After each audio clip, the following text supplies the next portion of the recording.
Hare Krishna Krishna Krishna Hare Hare, Hare Ram Ram Ram Hare Hare. Life with my Madhusudana চ্যানেলে নতুন পর্বে আপনাদের সকলকেই স্বাগত জানাচ্ছি। বন্ধুরা কেমন আছেন? আশা করি সবাই সুস্থ আছেন, ভালো আছেন। হরে বিষ্ণুর অশেষ কৃপা পেতে অবশ্যই কমেন্ট বক্সে লিখুন হরে কৃষ্ণ। এই পর্বের বিষয় হলো অগ্রহায়ণ মাসের শুক্লপক্ষের একাদশী, মোক্ষদা একাদশীর পূর্ণাঙ্গ সময়সূচি, একাদশী তিথি কখন লাগবে, কখন ছাড়বে, একাদশী ব্রত পালনের সময়।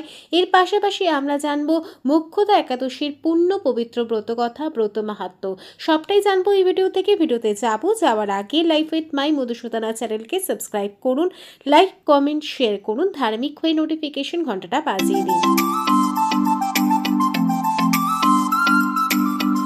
মোক্ষদা একাদশীর পুণ্য পবিত্র ব্রত কথা, ব্রত মাহাত্ম্য। যুধিষ্ঠির বললেন, হে বিষ্ণু, আপনাকে আমি বন্দনা করি। আপনি ত্রিলোকের সুখদায়ক, বিশ্বেশ্বর, বিশ্বপালক ও পুরুষোত্তম। আমার একটি সংশয় আছে। অগ্রহায়ণ মাসের শুক্লপক্ষের যে একাদশী, তার নাম কি, বিধি বা কি ও কোন দেবতা এই একাদশীতে পূজিত হন তা আমায় বলুন। শ্রীকৃষ্ণ বললেন, হে মহারাজ, আপনি উত্তম প্রশ্ন জিজ্ঞাসা করেছেন, যার মাধ্যমে আপনার যশ চতুর্দিকে বিস্তৃত হবে। এখন এই একাদশীর কথা আমি বর্ণনা করছি, যা শোনা মাত্রই বাজপেয় যজ্ঞের ফল লাভ হয়। অগ্রহায়ণ মাসের শুক্লপক্ষের এই একাদশী মোক্ষদা নামে পরিচিত। সর্বপাপ নাশিনী ব্রতের মধ্যে সর্বশ্রেষ্ঠা এই একাদশীর দেবতা শ্রী দামোদর।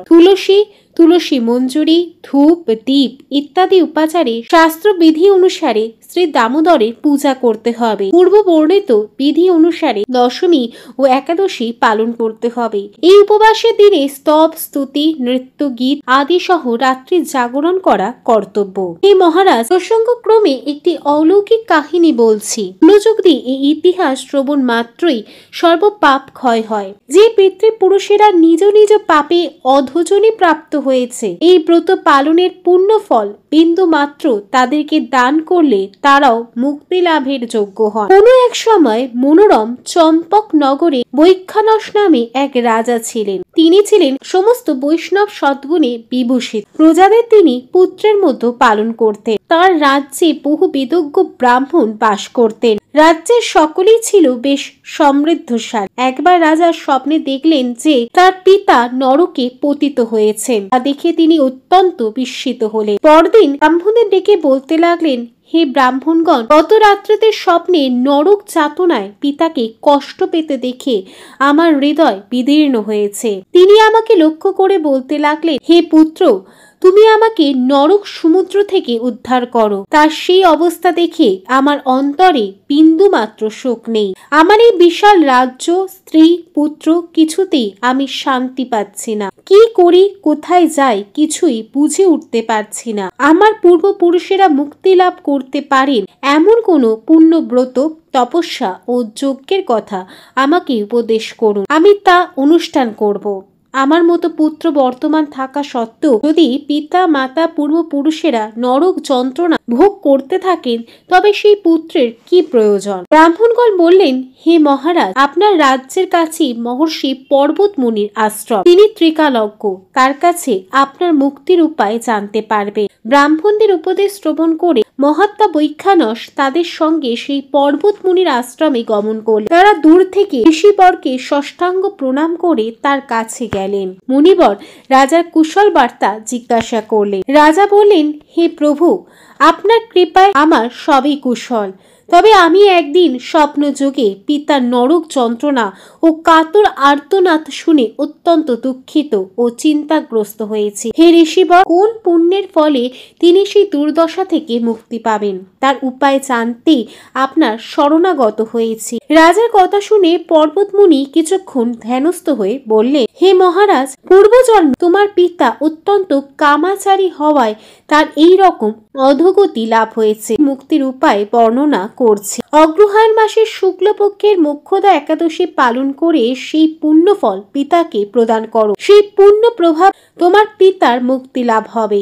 মুনির কথা শোনার পর রাজা নিজ গৃহে ফিরে এলেন। সেই পবিত্র তিথির আবির্ভাবে তিনি স্ত্রী পুত্রাদি সহ যথাবিধি মুখ্যদা একাদশী ব্রত পালন করলেন। ব্রতের পুণ্যফল পিতার উদ্দেশ্যে প্রদান করলেন। ওই পুণ্যফল দানের সঙ্গে সঙ্গে আকাশ থেকে পুষ্প বৃষ্টি হতে লাগলো। হে পুত্র, তোমার মঙ্গল হোক।